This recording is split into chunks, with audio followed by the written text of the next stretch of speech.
We've had a couple of wobbles in the league so far this season, so today's top of the table clash against Manchester United is very important if we're going to have a third successive Premier League title win.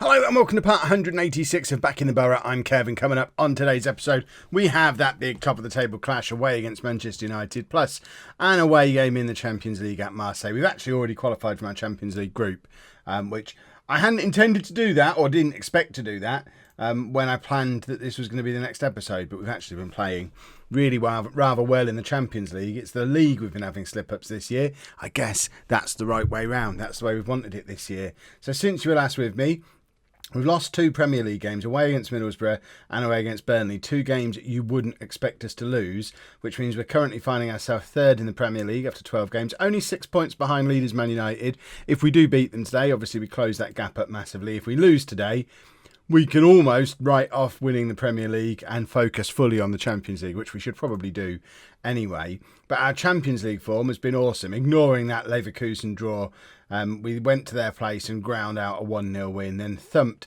Dynamo Zagreb 5-0 with an Sir Enoch Nuhu hat-trick, meaning we're already qualified from our group. We've already guaranteed to finish top of our group as well.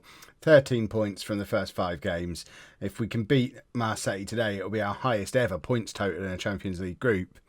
It's a nice way to kick things off in a Champions League season where we are hoping to win the whole thing. And this is a team we are putting out there for the first of today's 2 games against Manchester United. We've got Harry's in goal, a back four of Roberts, Ripert, Day and Coupler, Barbas, Ruzic and Tate in midfield, with Serenok Nuhu in behind, Ganley and Piazza. Ganley, what are you up to, Kev? Charlie Jones and Nico Alonso just not in form at the moment. Ganley is. Also, Ganley can't play in the Champions League because he's not in the squad. So I want to get him as much league experience as we can because I want him to be an absolute superstar. I realise in making videos, content creation world, this is obviously our final season of this save. Full disclosure, I might carry on playing it offline just because I'm really enjoying it.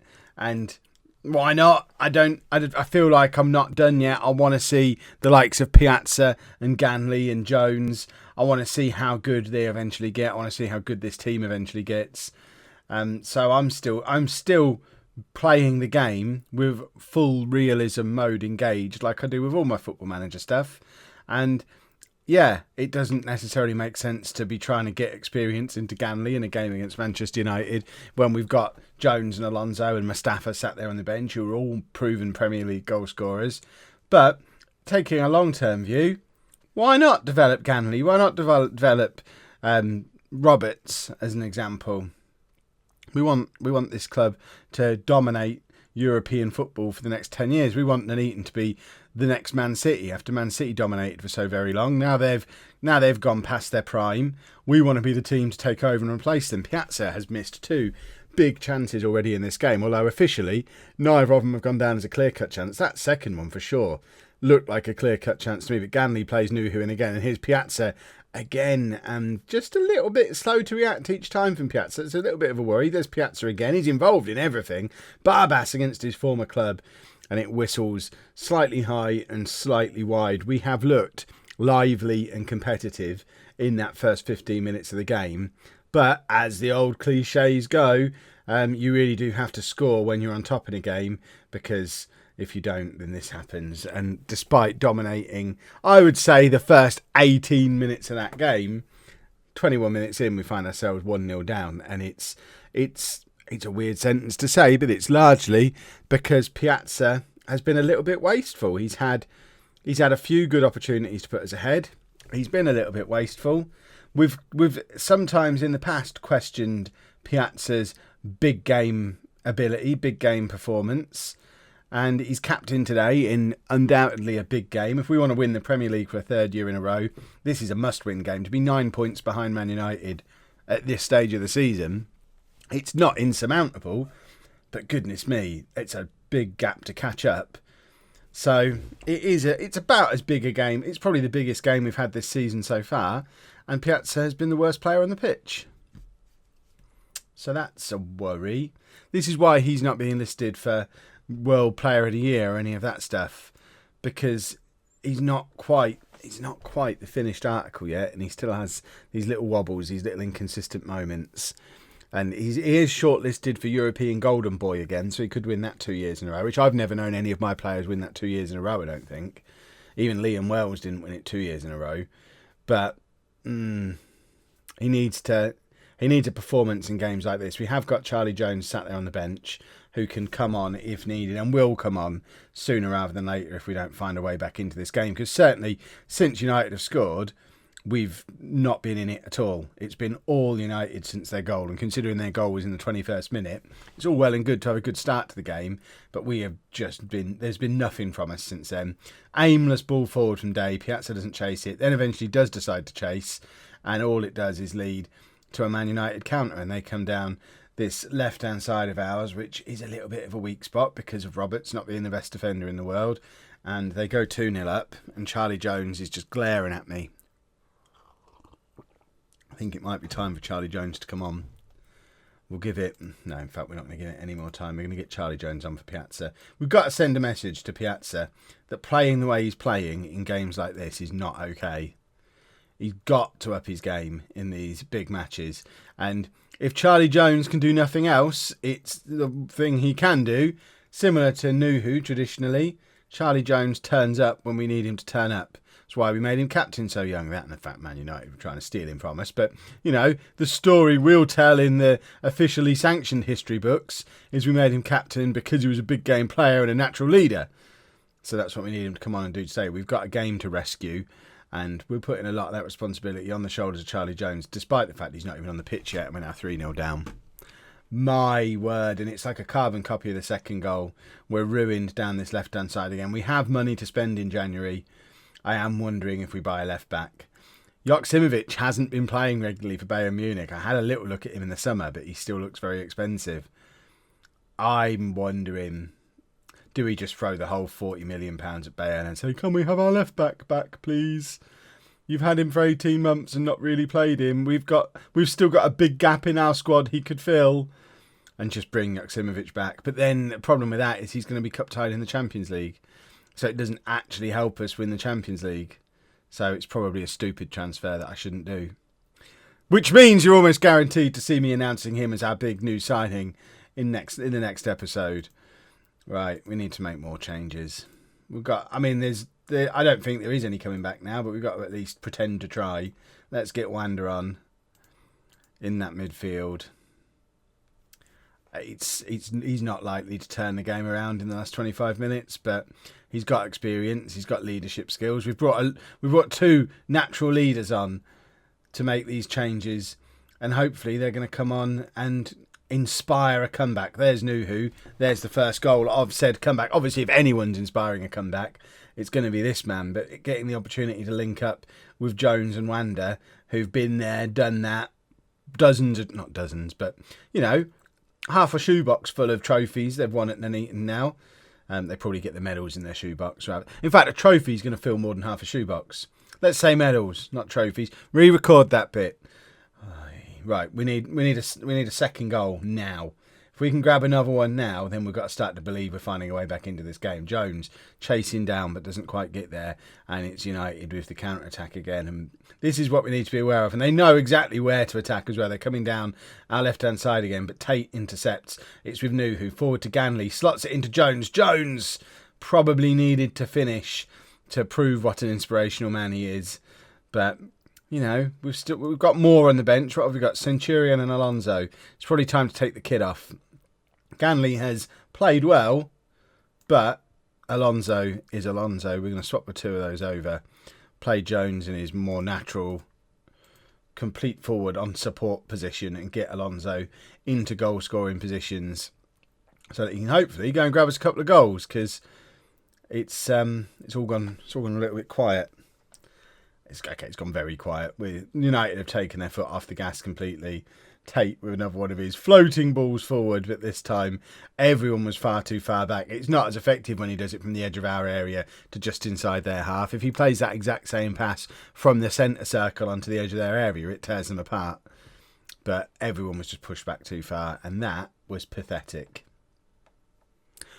Well, at least we've already won our Champions League group. Let's go and show off against Marseille. Nice little pile of changes for the Marseille game then. As I say, we've already won the group. So let's rotate a little bit. So we're trying Taraka at right back. He's actually been out of the side for a little while. We've been playing Ripert and Day as our centre-back partnership for the last half dozen games or so. So it just gives Taraka some game time without breaking up Ripert and Day, who've been forming quite the little partnership at the back there. You wouldn't know it based on that last game, my word. We're also going to play Sretenovic because we all saw what David Roberts did. The midfield gets a little bit of a shuffle as well. Centurion in between Barbas and Tate. And then Esteban in behind Alonso and Jones is a completely different front three. It's very rare for Piazza to not start a game in any competition. But again, we saw how he performed against Manchester United. It doesn't do him any harm to show that he's not a guaranteed starter, regardless of how he performs. If he doesn't perform, he can sit on the bench for a game. It's not going to do him any harm to take a little bit of a rest. Also got Nuhu down on the bench as well, again purely for rest. Get a little bit of game time into Esteban. Remember that he exists, because if Nuhu gets an injury, Esteban is all we've got as a backup attacking midfielder. And remember, it's only two and a half seasons ago that Esteban was keeping Nuhu out of the team, and we were all worried that we might be seeing the end of Nuhu. So Esteban isn't a bad option in midfield. He is a year older than Nuhu, so he's already 30. So there's an argument he might be past it. But he's not a bad option there, but we do need to keep some match fitness into him just in case. Let me know down in the comments. We are going to be doing the transfer window before the next episode. So I'm going to be playing the transfer window through probably later on today.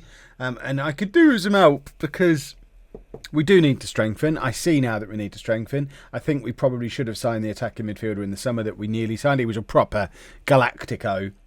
Yes, he would have pushed Nuhu out of the team, but I would rather have a world superstar with Nuhu as backup than Nuhu and no backup. And I worry a little bit that might have been the difference-making decision. And if I could have my time again, I would sign that superstar, because in games like that game against Man United, it would have been nice to have another option, whether it's bringing my superstar off the bench to try and change the game or taking superstar off and bringing Nuhu off the bench. Either way, it's more of a change than what we were actually able to make. But I also think probably the one thing I said about Joksimovic being cup-tied, there is a chance he's played so few games for Bayern Munich, he might not be. So we should probably look into that, because it would be quite nice to bring Joksimovic back, because we have missed him since he's not been here. We've had 18 months now of trying to develop David Roberts, and he is a superstar going forward, but he's not half the defender that Joksimovic is. And so I've heard some rumours in some parts of the internet that sometimes it's handy if defenders can defend. I don't get it myself. As far as I'm concerned, as long as they've got a good cross on them, what more do you want from a fullback? But apparently sometimes it's handy if they can tackle and stuff as well, which Roberts has never really shown us much competency at being able to do. But, you know me, I'm probably going to buy a striker, or I don't know, I was going to say left back, but that would be ideal. A striker or a bunch of kids.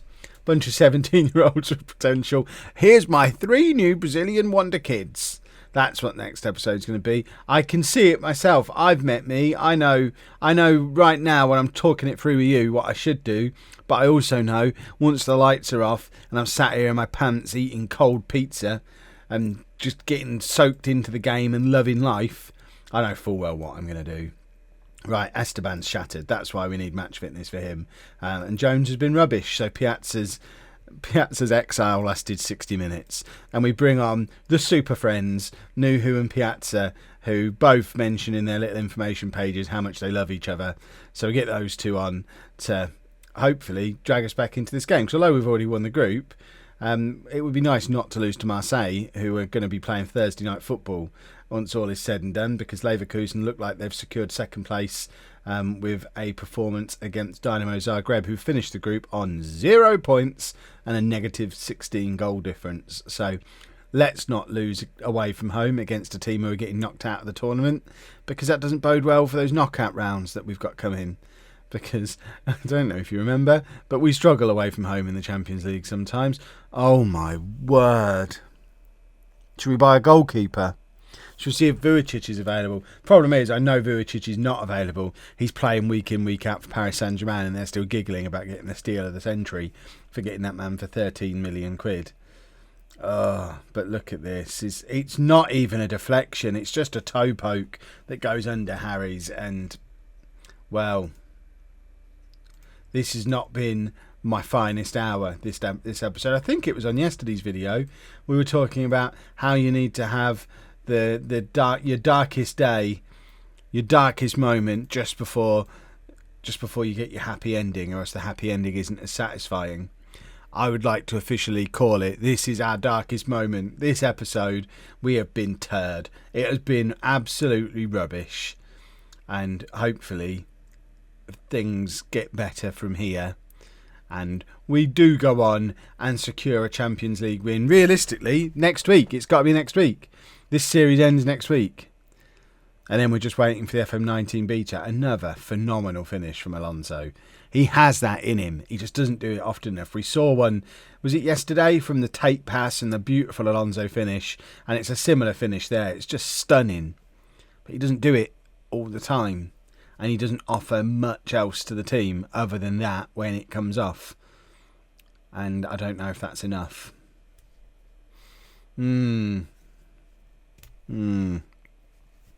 Perhaps you will see me doing the 4-3-3 from now on. Just to get Alonso into the team. Piazza, Jones and Alonso could tear apart anybody. You've got, although they are three very, very good strikers, they all offer something a little bit different. Piazza's incredibly skillful. Jones is a good old-fashioned English centre-forward.